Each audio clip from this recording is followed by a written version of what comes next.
Son léger sourire ne laisse rien deviner. Valérie Pécresse n'est pas du genre à exulter en public. Pourtant, ça y est, les militants l'ont choisie. Et Valérie, 69 000. La récompense d'une ascension méticuleuse. Aujourd'hui, j'ai une bonne nouvelle, mes chers amis. La droite républicaine est de retour. Pour la première fois, les Républicains ont nommé une femme pour l'élection présidentielle. Est-ce que c'est un plafond de verre là, qui vient de tomber avec votre élection? Ah, absolument. C'est une vraie confiance et une vraie audace de la part des adhérents de la droite qui me donnent la possibilité d'être leur candidate. Les Français la connaissent assez peu. Valérie Pécresse sait qu'elle va devoir se livrer davantage. Comment vous allez protéger votre famille maintenant que vous êtes très exposé quand même avec ce statut de candidate à la présidentielle? Eh bien, c'est un peu nouveau, effectivement, pour moi, pour nous. Donc, ça va être quelque chose d'un peu spécial. C'est vrai que c'est un peu différent pour une femme, forcément. Ça a pesé dans la balance? Vous y avez réfléchi avant de faire votre choix? Oui, le fait que mes enfants soient grands, qu'ils soient partis de la maison, m'a permis d'être plus libérée, c'est vrai. Qui se cache derrière ce visage concentré? Qui est cette femme politique méthodique que peu ont vu venir? Enquête sur une ambitieuse lancée dans la course à l'Élysée. S'il est un exercice auquel elle a toujours répugné, c'est s'étendre sur sa vie privée. De sa famille, les photographes ne connaissaient jusqu'à récemment que son mari, Jérôme Pécresse, cadre dirigeant chez General Electric, polytechnicien, qu'elle a épousé à l'âge de 27 ans. Ils ont eu 2 garçons et une fille, dont il n'existe aucune image publique quand ils étaient enfants, et qui ont aujourd'hui entre 18 et 25 ans. C'est très tardivement, il y a quelques mois, qu'on découvre ses enfants dans la presse, qu'on découvre son mari. Mais elle n'en a pas fait une arme de communication. Pendant des années, elle a essayé de les protéger. Et ça, elle s'est vraiment construit une carapace pour ne pas utiliser l'image de la vie de famille comme une arme politique. Et toutes les autres femmes ne l'ont pas fait. Son statut de candidate la pousse aujourd'hui à se prêter au jeu. La voici en famille, au lendemain de sa victoire à la primaire. Jusque-là, elle ne voulait prendre aucun risque. Et elle s'en est félicitée ce jour de septembre 2016, où son fils Clément a été arrêté en possession de quelques grammes de cannabis. Ils ont monté l'affaire en épingle. Cyril. Des ennemis politiques. Ça a fait l'objet d'un traitement spécifique, et y compris des fuites dans les journaux pour expliquer des tas de choses horribles et faire courir le bruit. Toujours le même sujet. Mauvaise mère. Peut-être qu'on me juge froide parce que j'ai pas posé avec mon bébé à la sortie de la maternité. Peut-être qu'on me juge froide parce que les Français, ils n'ont pas vu grandir toute ma famille. Et donc peut-être qu'ils se disent effectivement Valérie Pécresse, elle est froide. Mais ce jour-là, je me suis dit, qu'est-ce que t'as bien fait de l'avoir faite? Parce qu'il n'y avait pas une seule photo de Clément. Nulle part. Mais il n'y a pas que les Français qui la trouvent austère de prime abord. Son propre directeur de campagne, Patrick Stefanini, avoue avoir gardé une impression mitigée de leur première rencontre en 2004. Quand vous la rencontrez, est-ce que vous lui trouvez des qualités exceptionnelles ou pas? Non, moi, je me souviens, c'est une rencontre au QG de Jean-François Copé. Je croise Valérie Pécresse et je me souviens que je la trouve un peu froide. Bon, mais voilà, Valérie, c'est comme beaucoup de personnalités. Il faut creuser un peu pour découvrir la vraie personnalité. Et j'ai découvert quelqu'un avec une énergie fantastique, avec des qualités de décision que cette froideur captée dans un couloir d'un QG de campagne ne m'avait pas permis de découvrir au premier coup d'œil. Derrière cette carapace, une femme ambitieuse, déterminée à mettre toutes les chances de son côté. La voici à l'âge de 7 ans, une enfance heureuse à Neuilly. Les origines de son ambition politique sont peut-être à trouver dans les grands déjeuners de famille, comme le raconte son père, un professeur d'université agrégé de gestion. Pour tout vous dire, on n'était pas trop de gauche dans la famille, mais on n'était pas des militants de droite. On était, enfin, pour faire un schéma, plutôt du centre droit, si vous voulez. Mais on n'était pas des excités politiques. Donc elle a baigné là-dedans. On en parlait tout le temps. On était tout le temps en train de discutailler, de s'engueuler, voilà, c'était normal. Une vie de famille. Mais sans être encartée. Non, jamais. La candidate LR a toujours vécu dans des fiefs de la droite traditionnelle. Elle habite aujourd'hui Versailles, en toute discrétion. Elle se méfie de l'étiquette bourgeoise et conservatrice qui colle à sa ville. C'est pourtant bien ici qu'elle a entamé ses études, en classe préparatoire au lycée privé Sainte-Geneviève, avant d'intégrer HEC, puis l'ENA, une grande école dans laquelle elle fait une première apparition télé éclair en 1991. Et tout ce que vous direz ce soir? Oui, je voudrais dormir. Avec ses camarades, elle occupe un amphithéâtre pour protester contre le déménagement de l'ENA de Paris à Strasbourg. Ils s'y sentent tellement bien dans leur école parisienne de la rue de l'Université qu'ils n'ont plus envie de la quitter, même la nuit. Elle était, comment vous dire, bonne camarade, elle était sympathique et en même temps, on voyait bien qu'elle faisait son chemin.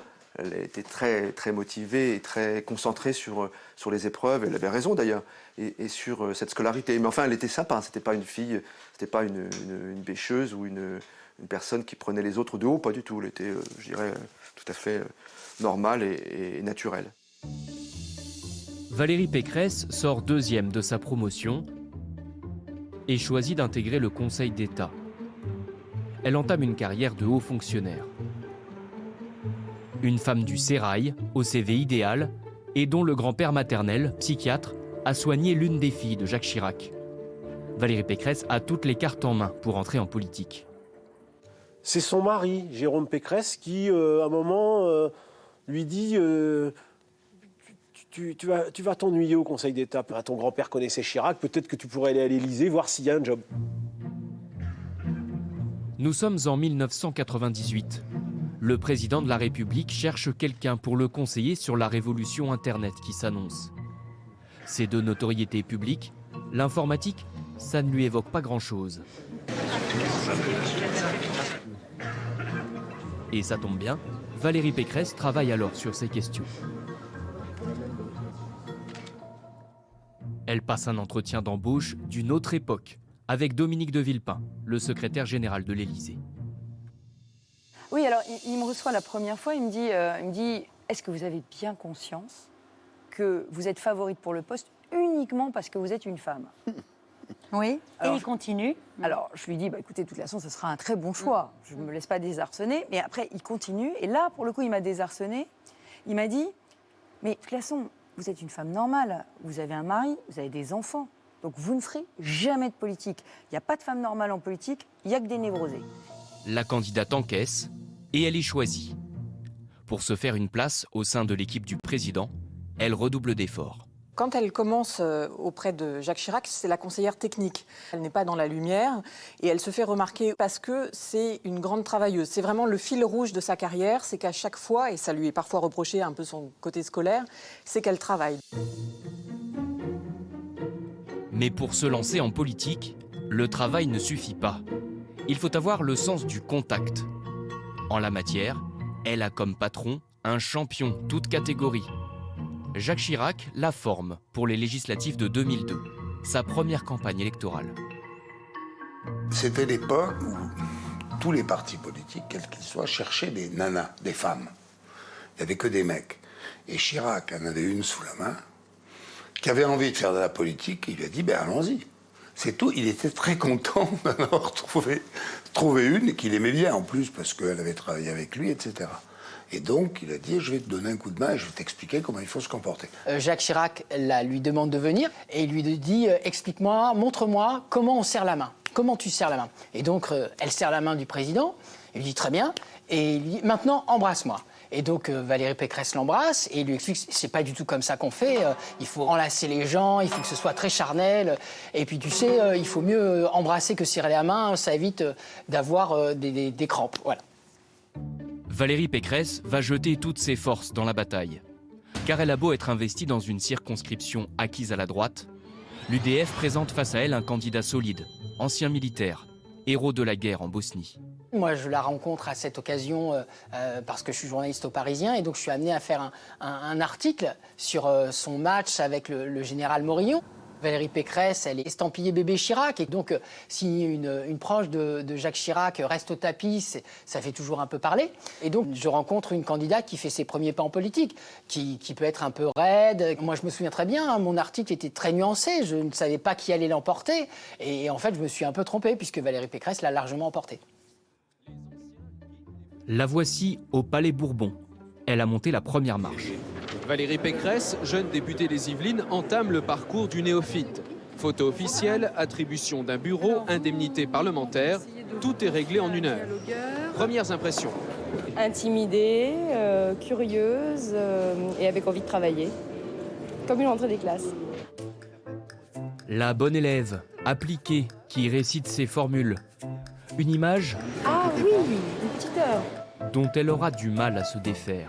Ça va être juste que j'ai les cérémonies du 18 juin à Versailles, à 11h15. Mais pour l'heure, c'est un atout qui lui vaut d'être nommé porte-parole de l'UMP en 2004.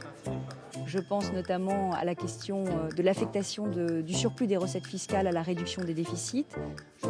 Elle démontre qu'elle sait jongler avec les dossiers. Nous voulons que chaque Français, s'il le peut, s'il en a les moyens, s'il travaille, puisse devenir propriétaire de son logement. Nous voulons promouvoir une France de propriétaires. Elle a tendance sans doute à faire des fiches, à bachoter. C'est une énarque, donc assez rigoureuse. Donc elle connaît peu d'impairs sur le fond parce qu'elle connaît vraiment bien ses dossiers. Ma fille n'est pas une bachoteuse. Elle est intelligente et elle réfléchit. Ce que font pas certains hommes politiques qui parlent un peu trop vite sans réfléchir. Donc elle réfléchit et elle apprend. Créer des programmes spéciaux de retour à l'emploi pour les publics qui ont des difficultés particulières, mères isolées seniors, travailleurs non qualifiés, salariés dans des bassins soumis à Elle sait très bien qu'elle n'a pas le droit à l'erreur, qu'elle joue sa place en 2007 si Nicolas Sarkozy est élu. Si elle est une bonne porte-parole, elle a des chances d'être une ministre. Et donc, elle fait en sorte que tout se passe bien. Pour mettre toutes les chances de son côté, elle décide aussi de cocher une case qui lui manquait. Publier son premier livre. Son éditeur, Jean-Daniel Belfond, lui conseille de se faire violence. Pour le premier livre, je lui dis, voilà, si tu nous fais un bouquin trop technique, tu vendras rien. Il faut qu'on puisse le vendre aux médias en disant, ben voilà, Valérie Pécresse, sans l'armure, elle habite Versailles, elle n'essaye pas de paraître arrivée du 9-3, elle est qui elle est, avec sa personnalité, avec son histoire. Et je dis, voilà, la mission, c'est que les émissions de télé, de radio t'invitent et que tu parles de ton livre. Et pour cela, il faut que tu nous racontes des choses de la vie quotidienne. Elle n'a pas raconté des choses transcendantes, mais c'était quand même vécu, c'était du quotidien et ça a plu. Elle en vend 3000 exemplaires, loin d'un best-seller, mais honorable pour un livre politique. La méthode Pécresse finit par porter ses fruits. Madame Valérie Pécresse, ministre de l'Enseignement supérieur et de la Recherche. Elle entre dans le gouvernement de François Fillon. La consécration. Ça a été quoi vos premières pensées? Dans ces cas-là, je crois qu'on a toujours une pensée pour sa famille. Et pour tous ceux qui sont venus avant. Et notamment mes grands-parents. Et... Non, c'est trop émouvant.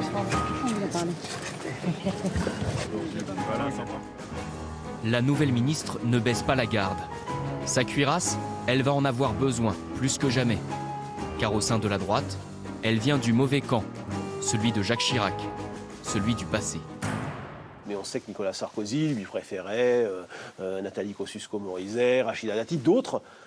Elle était la chiracienne tolérée à la table des Sarkozystes. Les projecteurs ne sont pas projetés sur elle. Dans le gouvernement Sarkozy, il y a 3 femmes qui attirent la lumière. C'est Rachida Dati, qui est garde des Sceaux, c'est Ramayad, qui est secrétaire d'État aux droits de l'homme, et c'est Fadela Amara, qui s'est chargée des villes et des quartiers. Et donc, elle est un peu mari de ça. Et puis, elle est un peu jalouse, parce que Nicolas Sarkozy a d'abord de l'affection, de l'attirance pour ces visages-là qui détonnent. Il passe tout à Rachida Dati ou à Ramayad quand il est beaucoup plus exigeant avec elle. Là encore, la bonne élève veut briller par ses résultats. Elle se lance tête baissée dans l'une des premières réformes du quinquennat Sarkozy, l'autonomie des universités. Le baptême du feu. Dès la rentrée 2007, les grèves et les blocages se multiplient. Cette professeure d'histoire à la Sorbonne se souvient des négociations auxquelles elle participait en tant que déléguée syndicale. Je crois qu'elle était chargée d'appliquer une politique qui était décidée, qui était dans les cartons du candidat Sarkozy et qui était mise en œuvre. Après, je ne pense pas qu'elle puisse se faire un titre de gloire d'avoir mis dans la rue autant de membres de la communauté universitaire et autant d'étudiants. Et elle est bonne communicante, mais je ne pense pas qu'elle ait été à l'origine du contenu de ce projet et la fermeté venait d'en haut. Valérie Pécresse, elle joue son va-tout. Soit ça passe, soit ça casse. Si ça passe, elle aura peut-être droit à une promotion, peut-être un destin s'ouvrira à elle. Si ça ne passe pas, en revanche, ce sera un vrai désaveu. Elle aura essayé de faire passer une réforme, elle aura dû reculer, c'est extrêmement humiliant. Elle sait qu'elle n'a pas le droit à l'erreur. Olivier Pagési est alors son directeur de cabinet au ministère. Il vante la ténacité de son ancienne patronne. Valérie, c'est quelqu'un qui ne se défausse pas. Donc, quand elle est dans un amphi, elle prend le micro et elle parle et elle dit ce qu'elle pense. Un grand merci de vous être à nouveau libérés. Je vous rassure tout de suite, j'espère que nous ne passerons pas nos vacances ensemble. Quand elle est sûre du bien fondé de la réforme qu'elle porte, elle va au bout, tout simplement. Il a fallu trouver des alliés, des voies de sortie, des compromis. Et là aussi, c'est la marque de fabrique de Valérie Pécresse. Et elle va tenir des mois et des mois pour finalement réussir cette réforme. Elle a à son actif, en tant que ministre, une grande réforme menée à bout. Valérie Pécresse construit patiemment sa crédibilité. Elle qui a longtemps été sous-estimée par sa famille politique comme par ses adversaires. Quand elle s'attaque à la région Île-de-France, détenue par la gauche depuis près de 20 ans, son concurrent socialiste, le président de l'Assemblée nationale Claude Bartolone, pense n'en faire qu'une bouchée. Très vite, Claude Bartolone va essayer de lui accoler une étiquette qu'il imagine disqualifiante. C'est la Versaillaise, c'est la candidate des serre-têtes et des jupes plissées. Notre région, ils veulent la mettre en rang, en uniforme, un serre-tête dans les cheveux. Mais c'est pas ça l'Île-de-France. L'Île-de-France, elle a les cheveux lâchés, elle est libre, elle est progressiste. Il l'a réduite à l'image d'une ultra-conservatrice.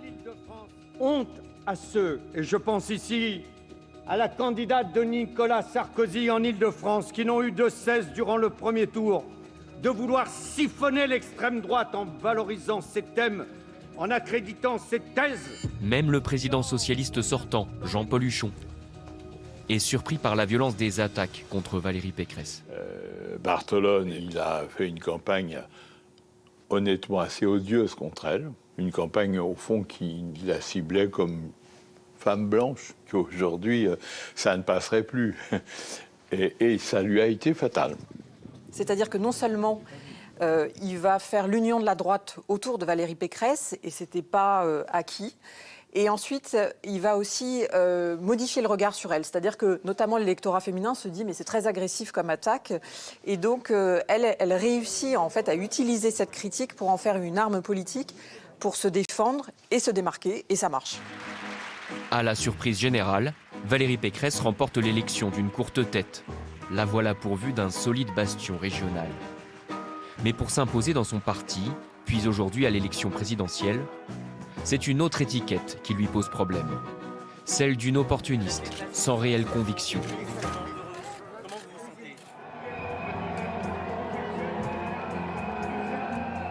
Le malentendu date du mariage pour tous.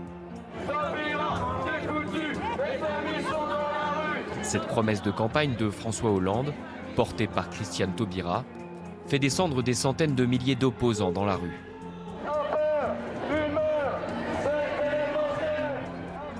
Derrière les banderoles de la Manif pour tous émergent des figures de la société civile, comme Frigide Barjot ou Ludovine de la Rochère. Vous êtes là, foule immense. À droite, les élus se bousculent pour incarner la contestation.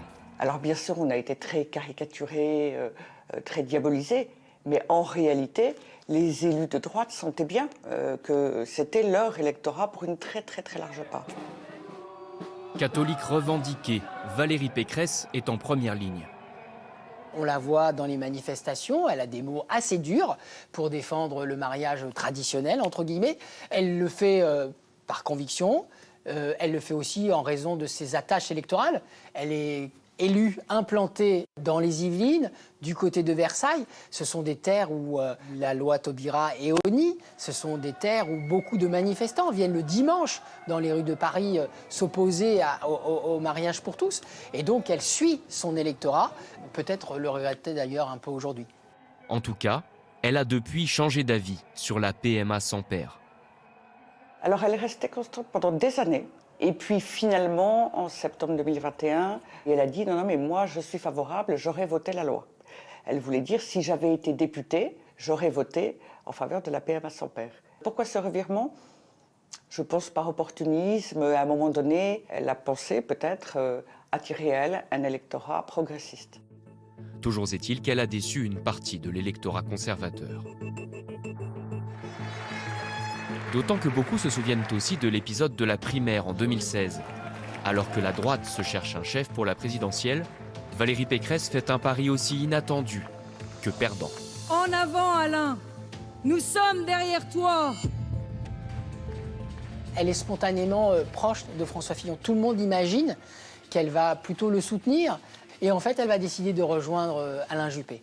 Pour plusieurs raisons. D'abord parce que quand elle le fait, beaucoup de gens imaginent que Alain Juppé sera élu. Beaucoup de gens imaginent qu'il va gagner la primaire et qu'ensuite il sera le prochain président de la République. Et donc elle va la faciliter. Elle le rejoint. C'est ce qui vaudra d'ailleurs un surnom à l'époque dans les rangs fillonistes. Une fois qu'elle aura fait ce choix en faveur d'Alain Juppé, on l'appellera Valérie Traîtresse. Un manque de cohérence qu'on lui reproche une nouvelle fois au lendemain de la débâcle des Républicains aux Européennes. Elle claque la porte du parti. Yes, darling. Beaucoup ne comprennent pas son choix et se disent mais finalement a-t-elle du sens politique? Parce que Laurent Wauquiez est défait après les Européennes. Pardon, faites attention à ne pas vous faire mal. Et donc elle aurait pu prendre le parti. Et en fait, beaucoup soupçonnent Valérie Pécresse d'avoir eu peur de prendre le parti, d'avoir eu peur de faire un mauvais score. Donc son positionnement n'est pas très compris. Et pendant des mois, elle va devoir se défaire de cette idée un peu de la traître qui aurait quitté sa famille politique. Valérie Pécresse a créé son propre mouvement, libre, à la ligne plus centriste. Isolée, sa fenêtre pour 2022 semble réduite. D'ailleurs, elle hésite longtemps avant de se lancer. Je me souviens, elle va chez Jean-Jacques Bourdin et tout le monde pense qu'elle va annoncer sa candidature. Et en fait, elle ne l'annonce pas du tout. Et même, elle donne rendez-vous à la fin de l'été. Et là, beaucoup de ses proches lui disent « Écoute, si tu veux y aller, il faut y aller le plus vite possible parce que la fin de l'été, ce sera peut-être trop tard. » Et elle leur dit « Je fais un break, je pars quelques jours en vacances. » Elle va en Italie. Elle veut d'abord s'assurer que ses enfants, que son mari sont bien d'accord pour se lancer dans ce combat présidentiel. Et du coup, en plein milieu de l'été, elle l'accélère. Elle rentre de vacances en Sicile. Elle va annoncer au JT sa candidature. Le soir de sa candidature, elle téléphone à Patrick Stéphanie et lui dit « Il faut que tu sois mon directeur de campagne. » La candidate a manœuvré habilement. Elle a battu les favoris et remporté la primaire des Républicains avec 60% des voix au second tour. Son discours s'est de nouveau droitisé. Elle revendique une image de fermeté. Elle dit s'inspirer de deux femmes fortes qui ont marqué l'histoire de l'Europe. Dans les deux grands pays qui nous entourent, finalement, les personnalités politiques qui ont le plus laissé leur marque sur la durée, parce qu'elles étaient tenaces, coriaces, pugnaces, et qu'elles défendaient leur peuple, c'était Margaret Thatcher et Angela Merkel. Elles défendaient leur peuple. Emmanuel Macron, qu'est-ce qu'il fait? Il parle, il parle, il parle. Il donne des leçons au monde entier et la France se prend des camouflés. Donc on a besoin d'une femme pour faire et pas pour plaire, pour relever la France.